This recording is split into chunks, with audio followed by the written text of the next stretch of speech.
আপনারা দেখছেন star news টেজেনো, কলকাতার একমাত্র নিরপেক্ষ সংবাদ মাধ্যম। সঙ্গে আমি সুকন্যা।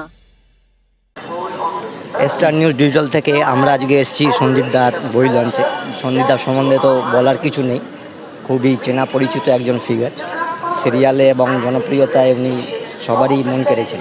আচ্ছা, আজকে যে বই লঞ্চ হচ্ছে, এখানে কটা বই লঞ্চ হচ্ছে তোমার? আমার বসাক বুক স্টোরে লঞ্চ হলো এই নিয়ে 3টে বই।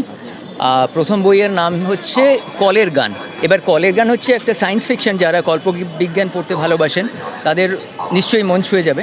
তাছাড়া যারা সঙ্গীত প্রেমী, কারণ এখানে science fiction and music comes together, এটা খুব ইন্টারেস্টিং গল্পের মধ্যে দিয়ে, এবং ঘটনাটা ঘটে এই কলকাতার বুকে, উইচ রেঞ্জেস বিটুইন 1950 এবং 2065। তো এটা একটা কোপাই কাহিনী হচ্ছে কলকাতা আর শান্তিনিকেতন মিলে একটা ত্রিকোণ প্রেমের গল্প, যেটা কিন্তু শুধু প্রেম নয়, একটা মিস্ট্রি থ্রিলার বলা যেতে পারে। দ্বিতীয় বইয়ের নাম হচ্ছে কোপাই কাহিনী। কোপাই কাহিনী গত বছর বুক ফেয়ারে বেরিয়েছিল, এবং কোপাই কাহিনী হচ্ছে বলা যেতে পারে একটা ত্রিকোণ প্রেমের গল্প, কিন্তু একটা রহস্য গল্প, মানে পুরোপুরি একটা মিস্ট্রি থ্রিলার বলা যেতে পারে, যেটা কলকাতা এবং শান্তিনিকেতন মিলে গল্পটা ঘটনা। তারপরে যেটা এখন এই জাস্ট কিছু মিনিট আগেই লঞ্চ হলো, সেটার নাম হচ্ছে কেয়ারটেকারের দরজা। এটা সম্পূর্ণ একটা মিস্ট্রি, এবং এখানে আমি একটা সম্পূর্ণ নতুন গোয়েন্দাকে ইন্ট্রোডিউস করছি, এবং এটার বইতে লেখাও আছে এটা একটা বিচিত্র স্বাদের গোয়েন্দা উপন্যাস, অত্যন্ত অন্য রকমের একটা ব্যতিক্রমী একটা গোয়েন্দা উপন্যাস। তো আপনারা আসবেন, আমি এখানে আজকে তো আছি 8টা পর্যন্ত, আরও অনেক দিন থাকবো। এটা Basak book store, stall number 403। এখানে আমার 3টে বই থাকবে, এবং আপনারা দেখুন, আপনারা তো আমাকে অভিনয় করতে দেখেছেন, আপনাদের মধ্যে অনেকেই আমার লেখাও পড়েছেন। যারা পড়েননি তারাও আসুন, যারা পড়েছেন তারা আসুন, কারণ আপনাদের সাপোর্ট, আপনাদের সমর্থন, আপনাদের ভালোবাসা নিয়েই আমি এতদূর এগিয়ে আসতে পেরেছি। আশা করি আগামী দিনেও আপনাদের সাপোর্ট, আপনাদের ভালোবাসা পাবো। আচ্ছা, এই চরিত্রটার নামটা যদি একবার আমাকে বলবো। আচ্ছা, গোয়েন্দা চরিত্রর নাম আমি এক্ষুনি বলতে চাইছি না, আমি শুধু এইটুকু বলতে চাই যে এই গোয়েন্দা এমনই একজন গোয়েন্দা যে কিনা তার নিজের গল্প নিজে লিখতে বাধ্য হয়েছেন, কারণ সে কোনো সাহিত্যিক বন্ধু, বা যাকে লেজুর বলা হয়, তেমন কোনো বন্ধু, কোনো সাহিত্যিক বন্ধু পায়নি। কিন্তু মজার ব্যাপার হচ্ছে তার একটা অ্যাসিস্ট্যান্ট আছে, যে কিনা তার bodyguard as well, assistant cum bodyguard, এবং সে হচ্ছে তার স্ত্রী। This is interesting. আচ্ছা, এই যে গল্পগুলো তুমি লিখলে, এতগুলো বই, এটার অনুপ্রেরণা থেকে পেলে, মানে কোন বইটার অনুপ্রেরণা কিরকম? আমার লেখার পেছনে সবথেকে বড় অনুপ্রেরণা যদি লেখকদের মধ্যে বলা যেতে পারে, সেটা হচ্ছে সত্যজিৎ রায়। কারণ আমি আসলে, আমার যেহেতু বাবা আর্মিতে ছিলেন, আমার ছোটোবেলা থেকে ক্লাস 12 পর্যন্ত বাংলার সঙ্গে খুব একটা আমার সম্পর্ক ছিল না, কারণ আমি ওয়েস্ট বেঙ্গলের বাইরেই পড়াশোনা করেছি। আমি বাংলা শিখতে শুরু করি এখানে রামকৃষ্ণ মিশন থেকে। রামকৃষ্ণ মিশন বিদ্যা মন্দিরে আমি ছাত্র ছিলাম 3 বছর। সেই থেকে আমার বাংলার অনুসরণী বলা যেতে পারে, শেখা, বাংলা বই পড়া ইত্যাদি। খুব ছোটোবেলা বাড়িতে মানে ঠাকুমার কাছে গল্প শুনতাম বাংলার, সেই ফাউন্ডেশনটা তো ছিল বটেই। প্রথম আমি পড়তে শুরু করি রবীন্দ্রনাথের সত্যজিৎ রায়, একটা অদ্ভুত কম্বিনেশন। এবং কেন রবীন্দ্রনাথ যদিও ভীষণ গভীর, his writing is also very simple, very simple. তো এরা ডেফিনেটলি আমি বলবো আমার অনুপ্রেরণা। আরও বলা যেতে পারে, আমাকে একদম ছোটোবেলা আমার বড় মামা, যিনি বড় মামু বলা যেতে, অশোক চট্টোপাধ্যায়, তিনি একজন রিজার্ভ ব্যাংকের ইঞ্জিনিয়ার ছিলেন। উনি আমার ছোটোবেলা খুব প্রচুর বই যোগান দিতেন, সেই থেকে আমার পড়ার অভ্যেস, এবং পড়া থেকে লেখার ইচ্ছের এটা। আর একজনের নাম না বললে চলে না, সেটা হচ্ছে রবীন দাস বলে একজন ডিরেক্টর। আমি যখন অভিনয় করতে শুরু করি, রবীন দাসের কাছেই আমি প্রথম টেলিফিল্মে অভিনয় করতে শুরু করি, এবং রবীন দাস আমাকে প্রায় ঘাড় ধরিয়ে আমার প্রথম গল্প লিখেছিল, কারণ আমি বলেছিলাম আমি তো গল্প লিখতে পারি না। এটা হচ্ছে আজ থেকে প্রায় 18 বছর আগে আমার প্রথম টেলিফিল্ম লিখেছিলাম ওর জন্য। তারপরে দীর্ঘদিন গ্যাপ ছিল, তারপরে এই বুক ফেয়ার বলছে, লকডাউনে আমার গল্পর মেন যে যাত্রা গল্প লেখার, সেটা বুক ফেয়ার ইয়ে থেকে কী বলে, হ্যাঁ, শুরু হলো লকডাউন থেকে আর কি। তো আমরা জানি, যেটা আগের ইয়েতে বলেছো, যেটা স্টার মার্কে একটা বই উদ্বোধন, হ্যাঁ।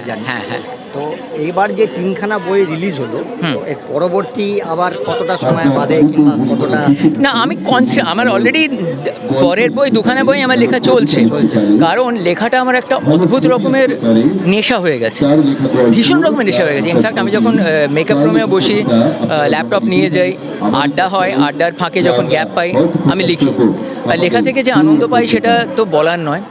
আর একটা জিনিস, নাদার ভেরি ইন্টারেস্টিং রিজন কেন আমি এত লিখি, কারণ একটা মডার্ন সাবজেক্ট হচ্ছে নিউরোপ্লাস্টিসিটিতে যারা গবেষক তারা বলছেন যে আমরা যত আমাদের ব্রেনকে চ্যালেঞ্জ করতে থাকবো অ্যাজ উই গ্রো ওল্ডার, আমাদের ডেমেনশিয়া বা এই ধরনের যে রোগ যেগুলো হয় বয়সকালে সেটা হবে না, সেটাকে প্রতিরোধ করতে পারবো if we keep challenging hour brain. আমার নিজের ব্রেনকে চ্যালেঞ্জ করার উপায় আমি পেয়েছি গল্প লেখার মধ্যে দিয়ে, কারণ কনস্ট্যান্টলি আমাকে ভাবতে হচ্ছে, আমাকে চরিত্র তৈরি করতে হচ্ছে, মানে চরিত্রর প্রেক্ষাপট তৈরি করতে হচ্ছে, ঘটনাগুলো তৈরি করতে হচ্ছে। অতএব সেই কন্টিনিউয়াস চ্যালেঞ্জের মধ্যে দিয়ে নিজেকে নিয়ে যাচ্ছি, এবং obviously I am providing entertainment to so many people, সেটাও আমার কাছে একটা মস্ত বড় ফুলফিলমেন্টের জায়গা। আচ্ছা, আমাদের পাঠকদের জন্য যদি কোনো বার্তা দিতে চাও তোমার তরফ থেকে, মানে নতুন যারা পাঠক তোমার বইটা পড়বে। হ্যাঁ নিশ্চয়ই, আমি শুধু অনেক পাঠক আছে যারা অলরেডি আমার অনেক বই অনেকেই পড়েছে, নতুন পাঠকদেরও আসতে বলছি। শুধু আমার বই বলবো না, আমি বলবো আপনারা বই পড়া বাড়ান।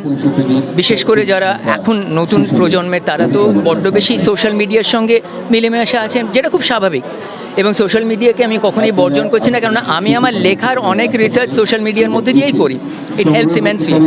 কিন্তু বই পড়ার মধ্যে দিয়ে আবার যে চ্যালেঞ্জের কথাটা বললাম, বই পড়ার মধ্যে দিয়ে এই চ্যালেঞ্জটা বিশালভাবে হতে পারে, কারণ আমরা যখন পড়ি তখন we have to, hour brain is much more challenge than আমি যখন শুধু সিনেমা দেখছি।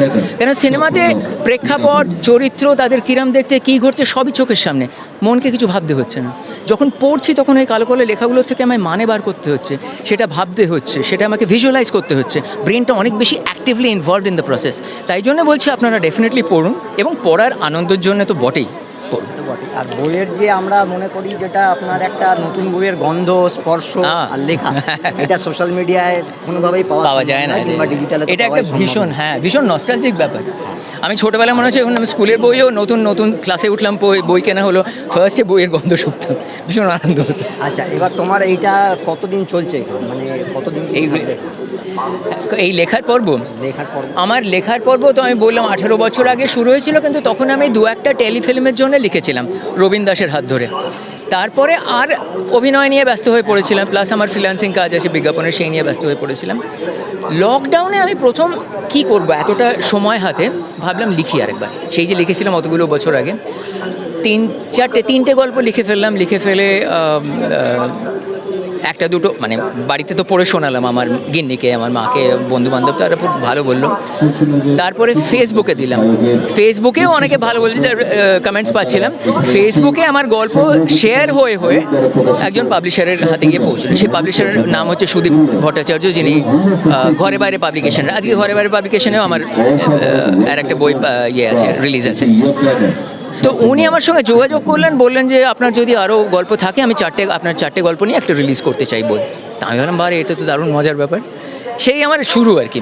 তারপরে বসাকের স্বপন বসাক, জয় সাহা, এনাদের সঙ্গে আলাপ হলো, এনাদেরও বই লিখতে শুরু করেছি, এই আর কি। এবং এখন আমার প্রথম ইংরেজি বই লিখছি। এটা বম্বের দিল্লির একটা পাবলিকেশন হাউস আমাকে কমিশন করেছে আমার প্রথম ইংরেজি নভেল লেখার জন্য, সেটা লিখছি এখন। সেটা তো বোধহয় সামনের বছর কি না, এই বছরেই বেরোবে, মে-জুন নাগাদ বেরোবে। আমার প্রায় লেখা শেষ হয়ে এসছে। আচ্ছা, এই যে বই লেখার যে তোমার যে চলমান যে এই পর্বটা, এবার অভিনয়ের সাথে বই লেখা, এটা কিরমভাবে তুমি মানে সময়টা কিভাবে ভাগ করছো? ও সময় খুব পাই, কারণ অ্যাকচুয়ালি আমরা অভিনয় করতে গিয়ে ওই যে আমাদের স্টুডিওতে আমরা স্টক হয়ে যাই আর কি, স্টক পাইল হয়ে যাই বলা যেতে পারে। ওইখানে তো আমার যদি 10 ঘন্টা আমি স্টুডিওতে থাকি, তার মধ্যে হার্ডলি 3 থেকে 4 ঘন্টা আমি অ্যাকচুয়ালি ক্যামেরার সামনে। অনেকটা সময় আমাদের ওয়েট করতে হয়, যে কারণে আমাদের মধ্যে কথাই আছে যে we actors are paid to wait, acting we do for free, এরকম একটা মজার কথা আছে। তো ওই যে ওয়েটিং, ওই সময় আমাদের আড্ডা হয়, আলোচনা হয়, অনেক কিছু হয়, ঘুমোই, বোর হই, অনেক কিছু হয়, ওই সময় আমি লিখি। সেই সময়টাই হ্যাঁ, আড্ডাও মারি, খুব আড্ডা মারতে ভালোবাসি, আর লিখি, জমিয়ে লিখি।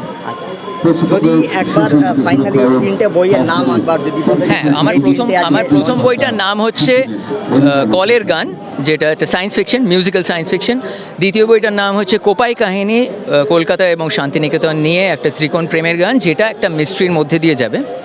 এবং তৃতীয়টা হচ্ছে যেটা আজকে বেরোলো, কেয়ারটেকারের দরজা। This is a out and out mystery thriller. এই যে এইটা হচ্ছে প্রথম বই, কলের গান। এইটা হলো দ্বিতীয়, যেটা হচ্ছে কোপাই কাহিনী, আর যেটা আজকে বেরোলো, কেয়ারটেকারের দরজা। থ্যাংক ইউ, ভালো থাকবেন।